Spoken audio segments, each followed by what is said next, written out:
Assalamualaikum warahmatullahi wabarakatuh. Kami dari kelompok 2 ingin mempresentasikan dinamika pelanggaran hukum. Kelompok 2 yaitu yang terdiri dari Elda Septianingsih, Karisma Pritizinta, Nabila Putri Aulia, Salsabila Zulianti, dan Tariza Andini Pratiwi. Pelanggaran hukum disebut juga perbuatan melawan hukum, yaitu tindakan seseorang yang tidak sesuai atau bertentangan dengan aturan yang berlaku.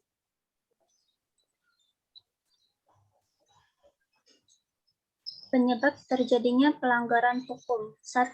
Pelanggaran hukum oleh si pelanggar sudah dianggap sebagai kebiasaan. Yang kedua, hukum yang berlaku sudah tidak sesuai lagi dengan tuntunan kehidupan.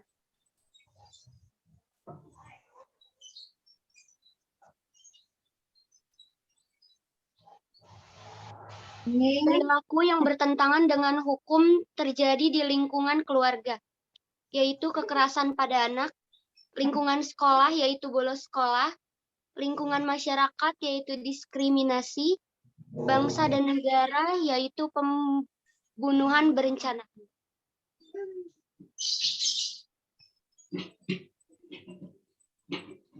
Macam-macam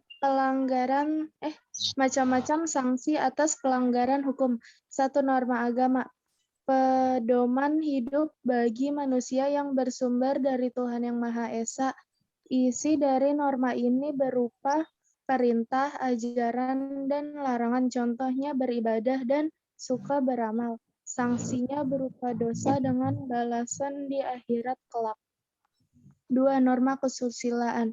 Peraturan hidup yang berasal dari suara hati sanubari manusia. Kesusilaan mendorong manusia untuk berbuat baik dan menghindari perbuatan buruk.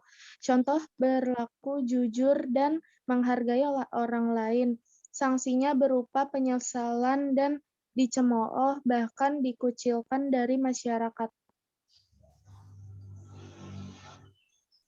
3. Norma kesopanan. Norma kesopanan berasal dari pergaulan manusia.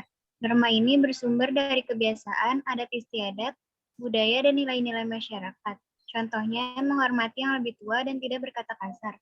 Sanksinya dapat diberikan oleh masyarakat dalam bentuk celaan dalam pergaulan. 4. Norma hukum. Norma hukum bersumber dari negara atau pemerintah yang diatur dalam hukum. Norma hukum memiliki sifat memaksa untuk melindungi kepentingan dalam pergaulan hidup di masyarakat, contohnya mencuri.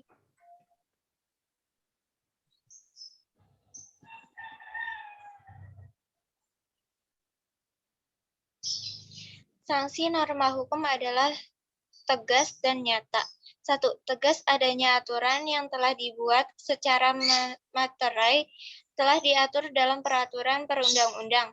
Misalnya, hukum pidana mengenai sanksi diatur dalam pasal 10 KUHP ayat 1 dan 2, terdiri atas hukuman pokok dan hukuman tambahan. 2. Nyata. Adanya aturan yang secara materai telah ditetapkan kadar hukuman berdasarkan pembuatan yang dianggapnya. Contoh pasal 338 KUHP menyebutkan barang siapa yang sengaja merampas nyawa orang lain dengan ancaman karena membunuh dengan pidana penjara paling lama 15 tahun.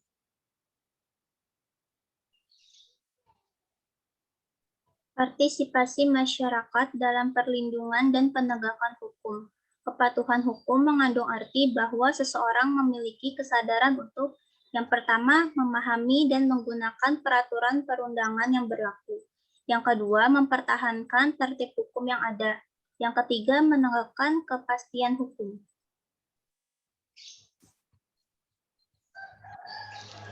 Sekian presentasi dari kami. Lebih kurangnya mohon maaf. Wassalamualaikum warahmatullahi wabarakatuh.